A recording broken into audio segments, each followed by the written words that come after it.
Yo, dog. Just got my Vader 4 Pro in the mail. This was ordered from Temu. Surprisingly enough, it was a legitimate order. I previously bought one from AliExpress, and it was not legitimate, and it took 2 weeks to get a refund. So really pay attention to the seller and the feedback and what you're buying, and don't just assume because it has 5 stars that they're legitimate. Yeah, that was a, frustrating experience trying to get a refund back and waiting and talking to them and all of that. So I'm going to get these pull tabs off. I like to keep my boxes, so I'm trying to keep the box in the same condition it arrived in. So it just arrived like this in like a gray bag with a label on it. It was no padding or anything. So, and this came from Arizona, and I am in North Carolina. So it got here the date where if it didn't get here by May 15th, I would have received a Temu $5 credit thing or whatever. And it got here on the 12th. So relatively quick considering it's free shipping and everything. This was only $51. It was a little more than that. I had, I think, a $2 coupon. So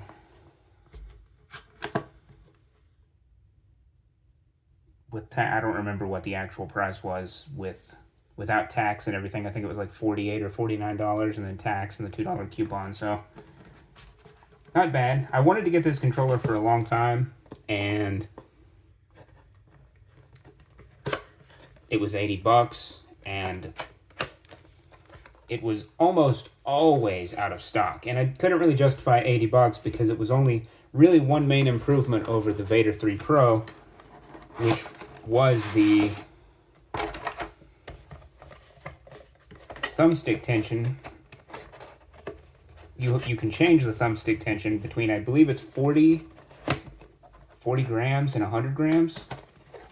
I don't know if it's going to say on here, but it gives you like a description, which it doesn't really matter what's on these boxes, I guess, because you're buying it online, you're doing your own research, you know what you're getting. There's pictures and a description to tell you everything like that.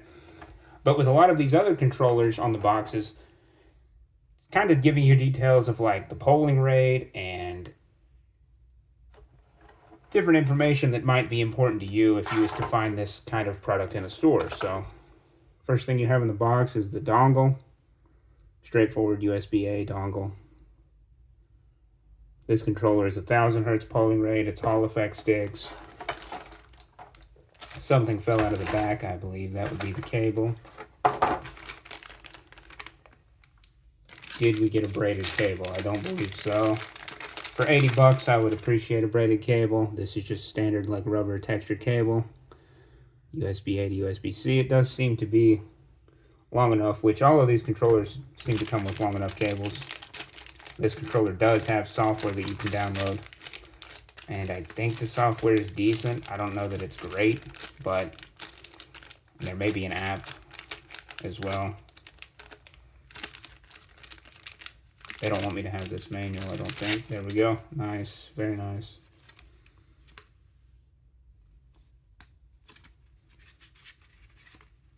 So this is not a manual. This is an advertisement for Apex 4, Vader 4 Pro, Direwolf 2, which I believe Direwolf 3 is out by now. They have earbuds, apparently. Cooling fan for your phone, and I don't know what that other thing is. It's also in Chinese, so that doesn't exactly help. Also in Chinese. Nope, inside is in English. We like that. So I can read that. I'm not going to, but I could if I really wanted to. Let's move all this to the side, out of the way, and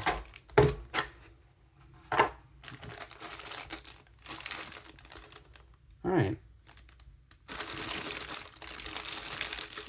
Controller right away. It feels like a controller you would expect to get after paying $80. I do like how it's just jet black controller. There's no white. There's no colors that are immediately going to show up any single little thing that gets on your controller.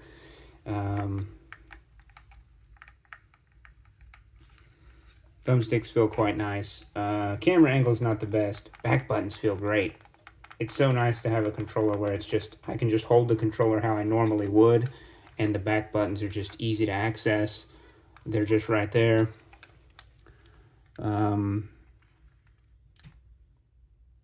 No complaints about being able to hit the back buttons. I do wish these were flipped around so this flat part was facing this way so I could easily go between the two buttons, but it's not like a deal breaker or anything of the sort. It's the same as what was on the Vader 3 Pro. We have a wireless dongle, Bluetooth, and I really can't see what that says. I'm guessing NS. Yes, NS for Nintendo Switch. We have mechanical buttons here. They're extremely nice. As soon as you press them, you're using the button. There's no like travel on the buttons. Same thing with the bumpers. No travel. You're just hitting the bumpers. Hall effect triggers that can, you have these switches to change it to just a button click. It feels fantastic. I'm really really happy after the travel distance with the Blitz 2 TMR that I'm just not a big fan of at all. D-pad feels great.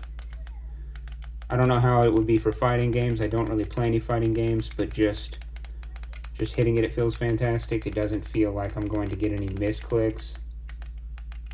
Not that I play anything where that would really matter. I do have this problem with some controllers where I'll press up just one time really quickly and it will go up twice.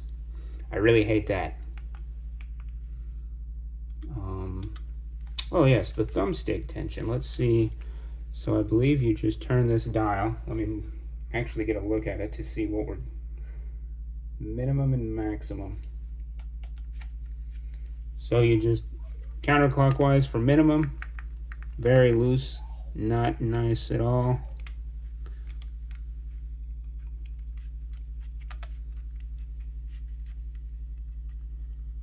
And then all the way clockwise for max. Wow.